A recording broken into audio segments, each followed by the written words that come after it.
Boker Tov Chavrim, I'm Stephen Ben-Nun. You're watching Israeli News Live, and this morning we have very breaking news coming from Far's news agency, along with other news agency. The Sputnik News is reporting that some 30 Israeli foreign intelligence officers killed in a Russian caliber missile attack in Aleppo. And according to this here, it says several U.S., Turkish, Saudi, Qatari, and British officers were also killed, along with Israeli officers. The foreign officers who were killed in Aleppo operations room were directing the terrorist attacks in Aleppo.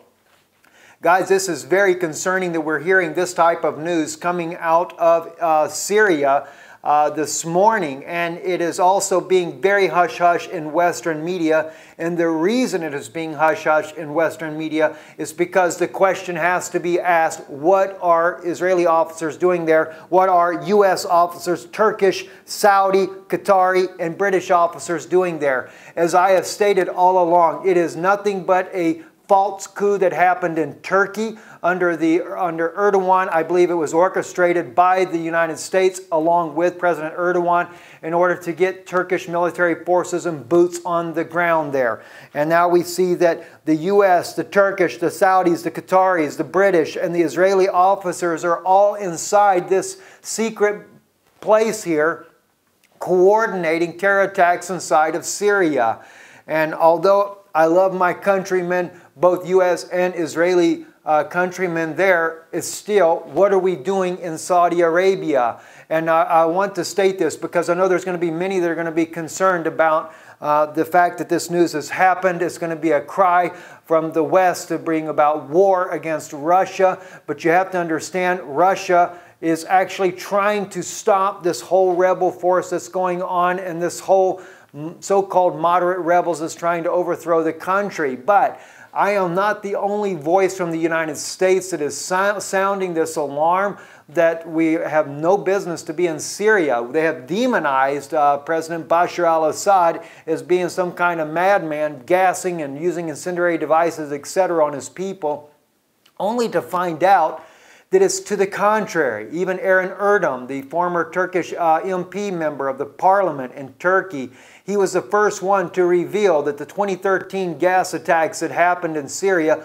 were never conducted by Bashar al-Assad, but it was coordinated with the West, smuggling in chemical weapons from Europe into Turkey, through Turkey, and Turkey's court turned a blind eye. They replaced the judges, everything, slipped in the chemical weapons, did the attack so that they could blame it on Bashar al-Assad.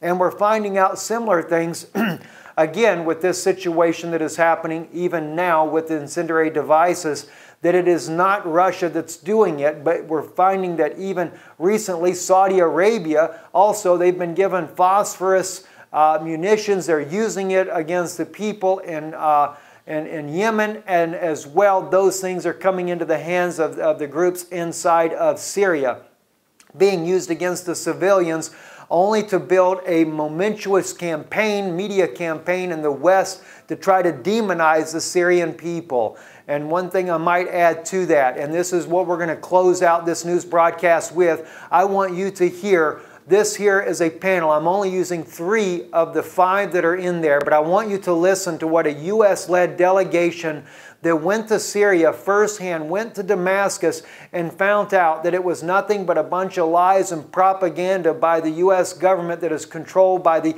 U.S. corporate media to demonize Syria and to make it look like as if Assad was a regime and was trying to just dictate over his people.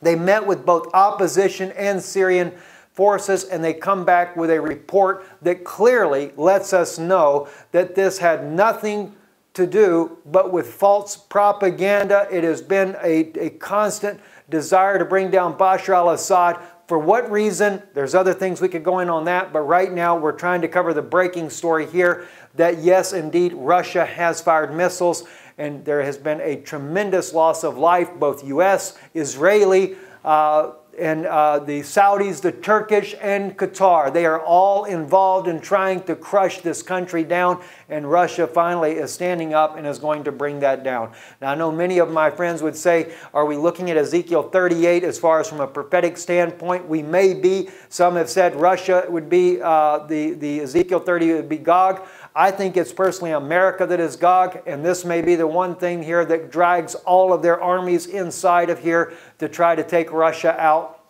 Then others might say this would be the hook in the jaws for Russia and bring them down, but Russia is one nation, and we see in the prophecy of Ezekiel that it is jaws and hooks, plural, so it is a multinational force that comes in, and we see a multinational force there.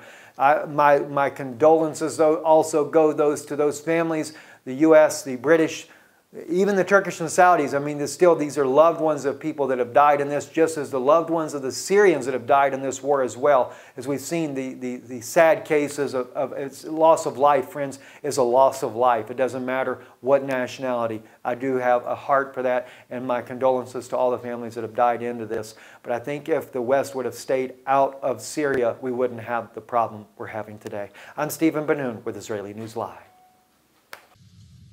It was our consideration that we had to reach out to the U.S. peace movement and ask that they participate in a delegation to Syria to see for themselves what existed, to speak to both officials and non-officials, civil society, to try to determine for themselves, independently, the situation in Syria and the road to peace. That is our responsibility. Our responsibility is to reach out first to the U.S. peace movement and then to the American people.